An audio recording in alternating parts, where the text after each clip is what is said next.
semana eu estava lendo e eu li um poema de T.S. Eliot, que diz, esse poema leva o nome de Os Quatro Quartetos, e ele diz: devemos parar sem parar de andar, rumo a outra intensidade, para uma união maior, para a mais funda comunhão, atravessando o frio mais negro e o mais vazio da angústia.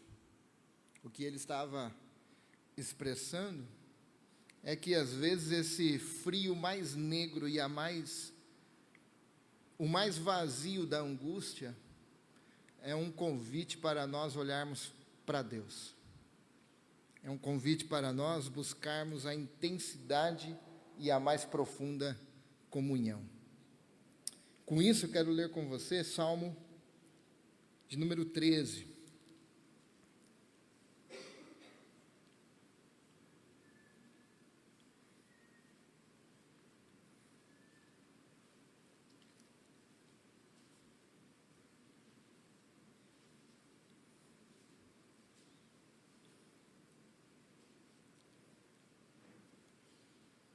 Diz assim, Salmo de Davi, ao diretor do coral: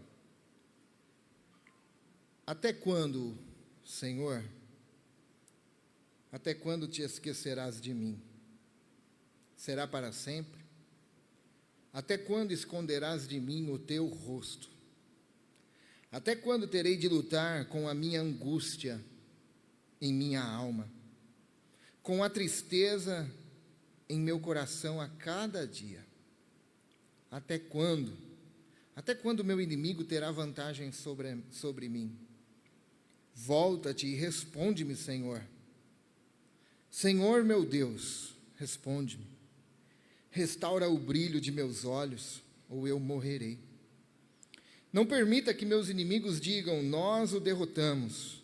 Não deixes que eles se alegrem com o meu tropeço. Eu, porém, confio em teu amor. Por teu livramento me alegrarei. Cantarei ao Senhor, porque Ele é bom para mim. Amém? Pai, em nome de Jesus, tenha misericórdia de nós. Ministra, Senhor, a tua palavra ao nosso coração. Fala conosco. O Senhor sabe das nossas angústias que temos pelas dificuldades da vida. O Senhor sabe de todas as coisas. Mas essa mesma palavra pode trazer de volta os brilhos dos olhos e o sorriso na face. Em nome de Jesus. Amém. A palavra angústia, ela se refere a uma passagem estreita, ou então ela também se refere a uma redução de espaço ou de tempo. No latim, angustus denota estreitamento, um aperto. A angústia é um afunilamento de vida, uma sinalização que nos obriga a passar pelo caminho que muitas vezes nós não queremos. Eu não sei se vocês aqui de sítio sabem, acho que os meninos mais novos não vão conhecer o mata-burro, né? É um caminho que é obrigado a você passar, certo? Ou então uma ponte, apenas de uma mão. Alguém já passou numa ponte antiga de uma mão e ela vem se afunilando até que você tem que esperar. Lá em São Vicente, né? Quem conhece São Vicente tem essa ponte. A ponte antiga, de Santos para São Vicente, de Praia Grande para São Vicente.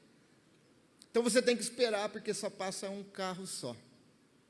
Afunilamento da vida é isso. Tem momento que você vem, ela vai se afunilando até que ela te obriga a passar naquele caminho estreito, que você não quer.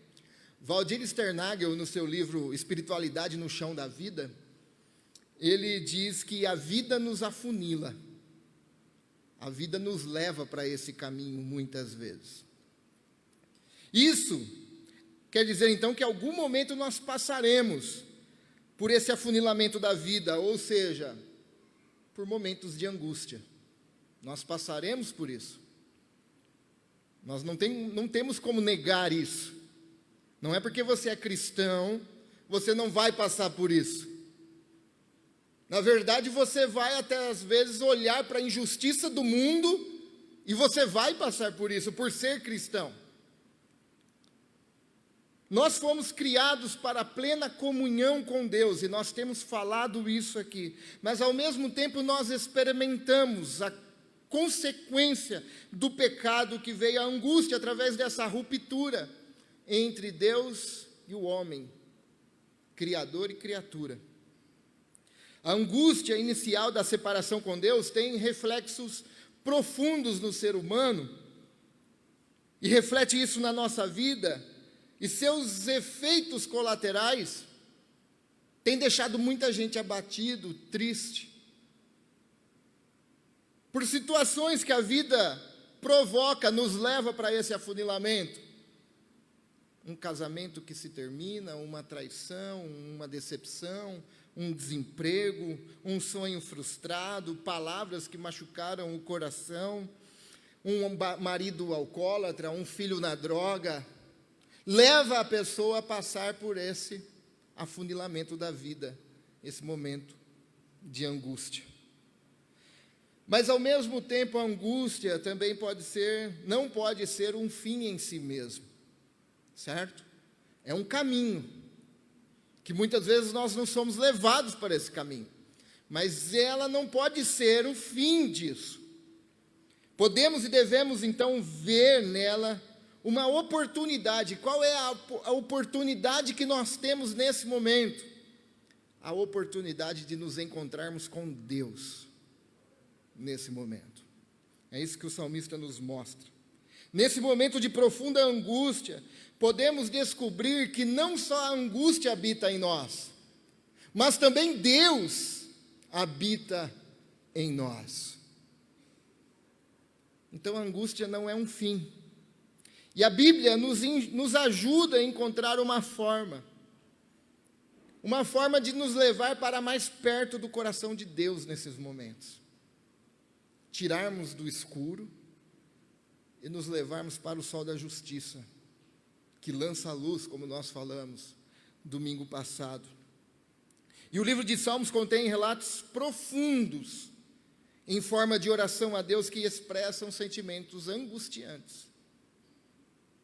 Então nós passaremos por isso.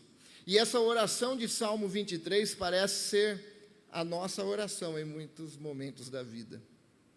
Quando eu li e reli esse salmo durante essa semana, eu me lembrei de vários episódios na vida e disse: essa foi a minha oração em algum momento da vida. E será ainda em algum momento da vida. Repare nos 4 até quando que temos no texto. Até quando, Senhor, te esquecerás de mim? Até quando, Senhor, esconderás de mim o teu rosto? Até quando, Senhor, terei de lutar com angústia? Até quando meu inimigo terá vantagem sobre mim?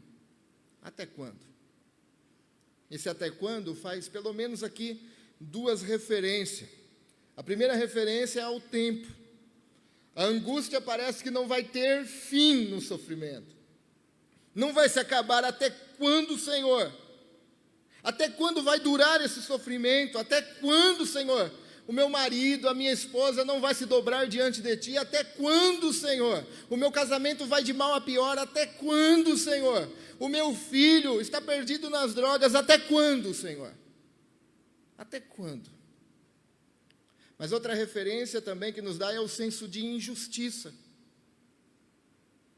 Será que não está me vendo? Até quando você vai se esconder, vai esconder o rosto de mim? Você não me vê?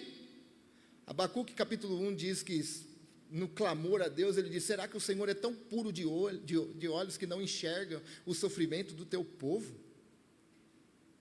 A injustiça que está acontecendo? Até quando? Não está vendo a injustiça que me acomete todos os dias? E agora, aqui, tirando a roupagem de super crente. Faça isso, tire essa roupagem de super crente. Não é assim que você se sente muitas vezes na vida? Até quando, Senhor? Até quando? Outra coisa que o salmista diz estar sentindo é essa profunda angústia, é o sentimento de abandono. O texto deixa isso claro. Até quando te esquecerás de mim? Será que é para sempre? Será que o Senhor não vai se virar e ver a minha situação? Eu estou completamente abandonado. E o abandono é um dos sentimentos mais difíceis de lidar.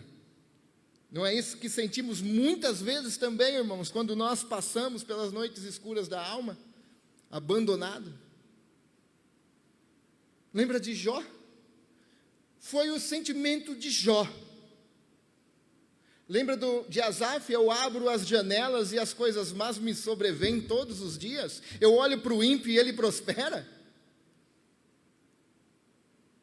Não é esse o sentimento que muitas vezes a gente sente? Uma pessoa essa semana me disse, falei para ela, e aí, como foi esse fim de semana? Ela me disse, tentei criar os laços que a gente estava conversando sobre esse assunto, marquei algo, tinha várias pessoas em casa, mas me senti totalmente sozinha. E quando a pessoa se sente assim com Deus, sozinha, abandonada, você acha que nós não podemos sentir isso? Você acha que por ser cristão você não pode sentir isso? Lembra de Jesus? Por que me abandonaste? Por que viraste a face para mim? Nós somos acometidos disso. Mas se olharmos, então, o outro lado da moeda, veremos que a angústia, então, é uma oportunidade para o nosso encontro com Deus e Deus com a nossa alma abatida e angustiada. O Salmo nos mostra isso, porque ao mesmo tempo que ele abre o seu coração para Deus, até quando, Senhor? Até quando, Senhor? Até quando, Senhor? Será que é para sempre? Até quando, Senhor? Mas o Senhor continua sendo o local aonde ele se refugia. O Senhor continua sendo a pessoa em quem ele confia. O Senhor continua sendo a torre forte, o baluarte, aonde ele vai se esconder. Ele entende isso, esse sofrimento dele, essa angústia na alma, mas ele também entende que é uma oportunidade do encontro com Deus e Deus com a tua alma, e revigorar a tua alma. Esse salmo nos relembra que mesmo em meio a um mundo caído e marcado pelas consequências do pecado, nós temos em Deus o refúgio e a esperança e o caminho para a restauração. Ao mesmo tempo que nós ficamos tristes, ficamos abatidos, porque nós passamos, por isso, ao mesmo tempo de tudo isso, onde os nossos sentimentos, nossas emoções ficam todos em desordem, onde o nosso interior fica um caos, mesmo assim, ele entende que é em Deus o caminho para a restauração da alegria, da esperança, em Deus. Refletir nos salmos de lamento é se encontrar com um Deus amoroso que, apesar da circunstância, ajuda-nos a encontrar o caminho da perseverança.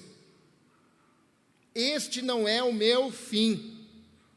É nesse encontro com Deus que nós recebemos força para perseverar na jornada com Deus, no caminho. É nesse encontro com Deus que o nosso coração se revigora, que o nosso coração se enche de esperança e entendemos, esse aqui não é um fim, é um tempo, mas é um tempo determinado por Deus, e isso vai passar, mas é só quando a gente entende que é Deus, tudo é Deus. Os salmos de lamento nos ajudam a expressar a dor, colocar para fora, sabe? Tem gente que passa uma imagem, você olha e fala, Esse cara não é humano. Quem já assistiu o Rock? Lembra lá do Lemãozão lá, que o Rock revida e começa a bater nele e fala, esse cara não é humano, né? Não, o Salmo de Lamento tira toda essa roupagem e fala, ó, nós somos seres caídos e pecadores, frágeis, fracos, porém o nosso Deus é forte. E é a Ele a quem eu recorro, e é a Ele a quem eu recebo esperança. É Deus. É Deus. O Salmo do Lamento nos ajuda a ver isso. E a partir disso, de que nós abrimos o nosso coração, nós falamos para Deus, Ele restaura a nossa alma.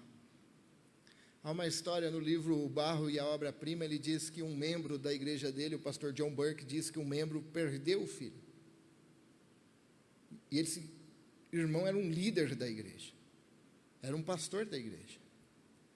E ele pegou o seu carro e saiu dirigindo em alta velocidade na pista de Los Angeles, procurando a morte. Até então que ele para no acostamento e ele começa a dizer para Deus, por que isso? Por que tirou meu filho? Por quê? E ele fala que ouviu uma voz dentro do carro e falou para ele, pode falar, porque eu sei lidar com seus sentimentos.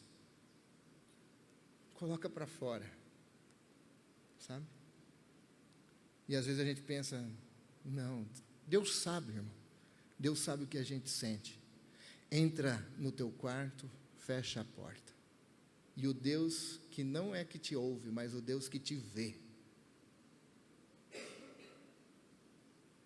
É isso que nós precisamos entender, que esse momento é o momento do nosso encontro com Deus e de Deus com a nossa alma.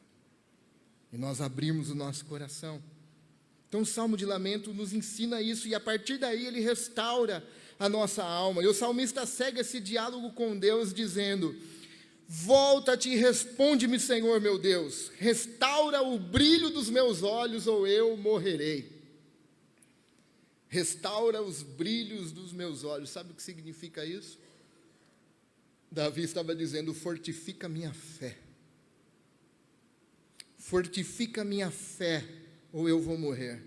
A fé é o olho da alma, com o qual se vê além das coisas que nós vemos fisicamente. Ela nos mostra o outro lado da moeda. Senhor, permita que eu veja além dos meus problemas atuais. Coloca brilho nos meus olhos. Fortifica minha fé. Esdras capítulo 9, versículo 8, diz assim, ó, eles estavam passando por um contexto de reconstrução de Jerusalém. Os inimigos não queriam deixar isso. E Esdras diz, mas agora, por um breve momento, o Senhor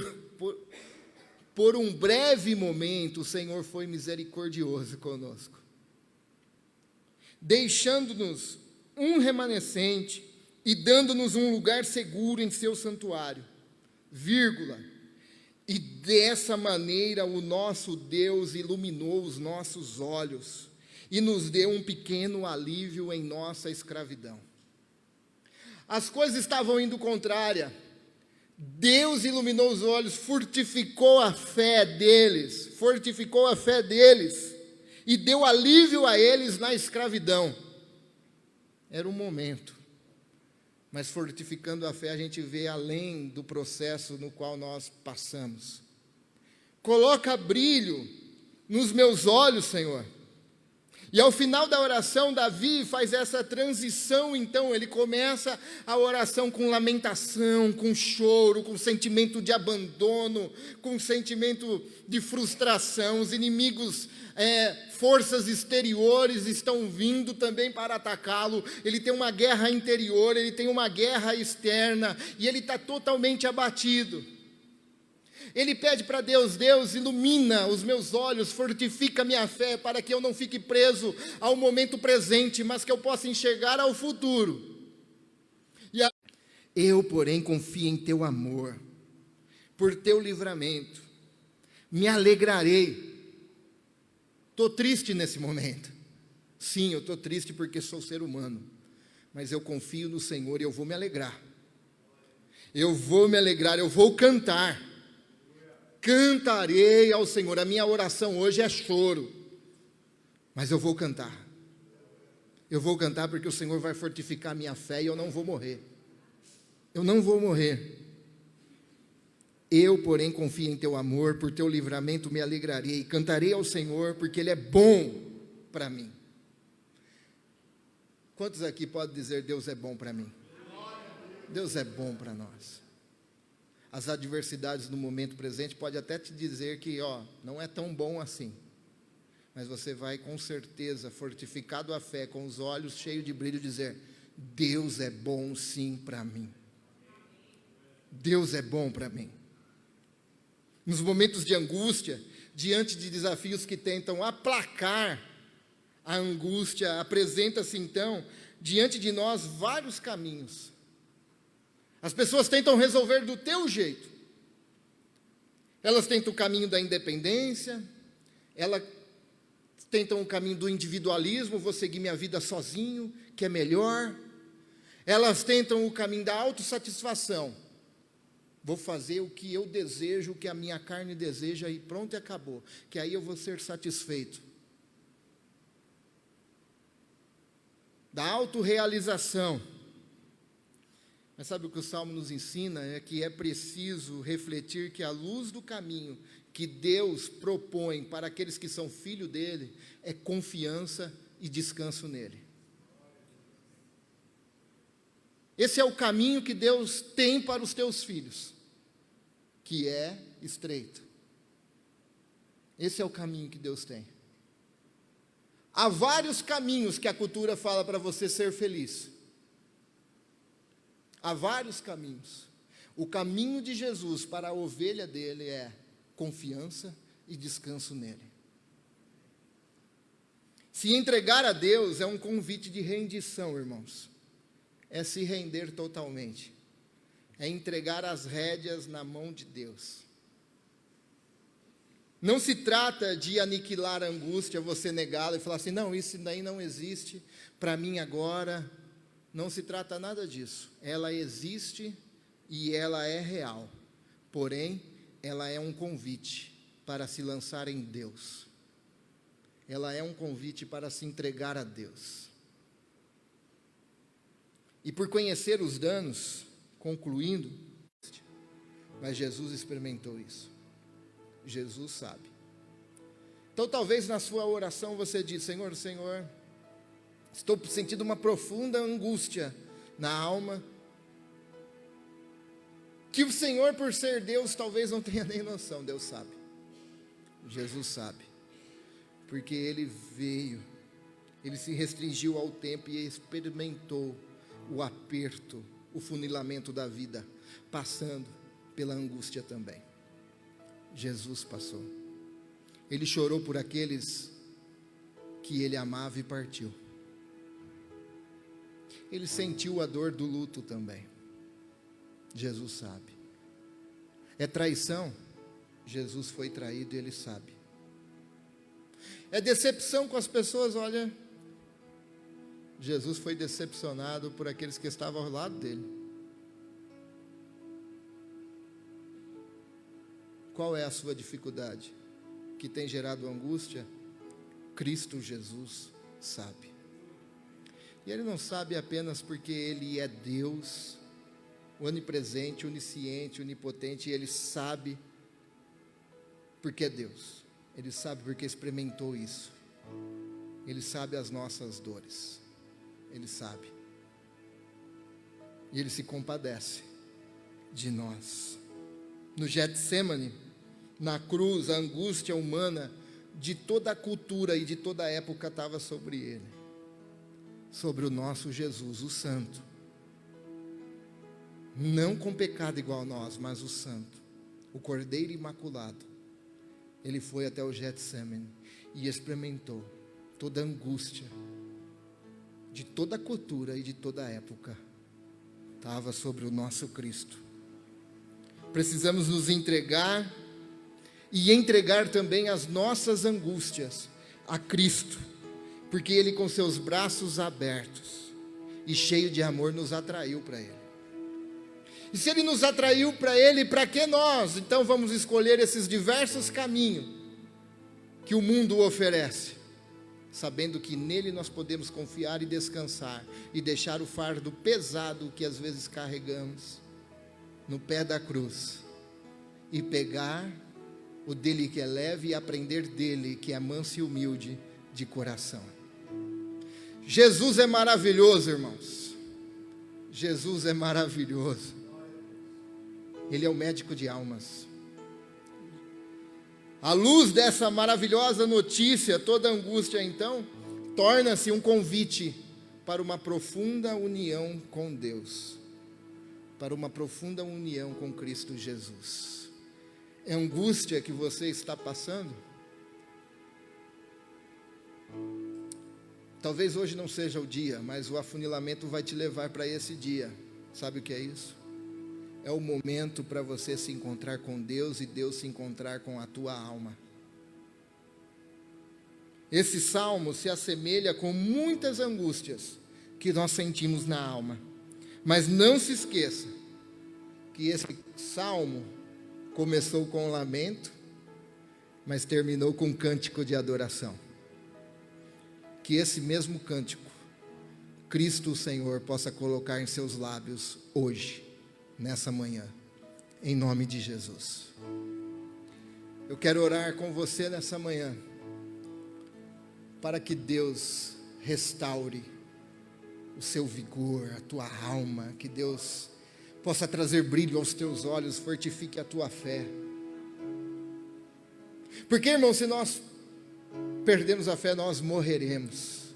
Foi isso que o salmista Davi disse: coloca brilho nos meus olhos ou eu morrerei. Tem muita gente que está morto espiritualmente. Tem muita gente que perdeu a vontade de viver. Em nome de Cristo Jesus, que os seus olhos sejam iluminados nessa